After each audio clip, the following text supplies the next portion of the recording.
جلگاؤں کی عید، فلسطین کی یاد۔ جلگاؤں میں ہر سال کی طرح اس سال بھی عید منائی گئی، مگر جوش و خروش پہلے جیسا نہیں تھا۔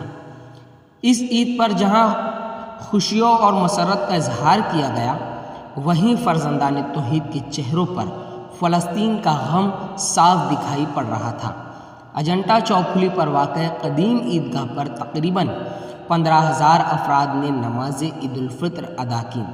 مولانا عثمان قاسمی صاحب نے صبح 7:45 بجے اردو خطبہ دیا، جس میں انہوں نے محبت، بھائی چارگی، اتحاد، اتفاق، خلوص، ایک دوسرے سے ملنساری، رواداری، اللہ اور اس کے رسول کے بتائے ہوئے راستے پر چلنے کی تلقین کی۔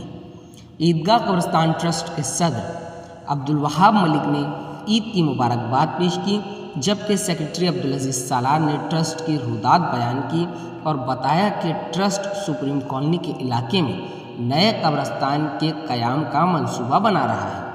انہوں نے ٹرسٹ کے جوہر شاپنگ کمپلیکس کی دکانوں کے لاکھوں روپیوں کا کرایہ دکانداروں پر باقی ہے، یہ بات بھی بتائی، مگر کرایہ کیسے وصول کیا جائے گا اس پر روشنی نہیں ڈالی۔ اس بیچ سٹی کالونی کی مسجد اکبری کی تعمیر کے لیے چندہ کیا گیا۔ ڈی ایس پی ریڈی صاحب نے عیدگاہ میں پہنچ کر ذمہ داران کو مبارکباد پیش کی۔ دوسری جانب سنی عیدگاہ پر بھی فرزندان توحید کا زبردست مجمع تھا۔ مولانا جابر رضا امجدی صاحب کی امامت میں نماز دوغانہ ادا کی گئی۔ سنی عیدگاہ ٹرسٹ کے صدر ایاز علی نیاز علی نے ٹرسٹ کی روداد پیش کی۔ صلاۃ و سلام مولانا زبیر اعظم اشرفی نے پیش کیا۔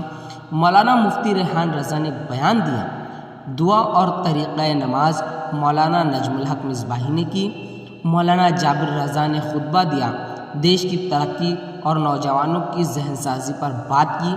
قابل ذکر بات یہ ہے کہ کئی نوجوانوں نے قدیم عیدگاہ پر اپنے ہاتھوں میں آئی اسٹینڈ ود پیلسٹائن کے بینر اٹھا رکھے تھے۔ کئی نوجوانوں کی جیبوں پر فلسطین کی حمایت کا جذبہ نظر آ رہا تھا۔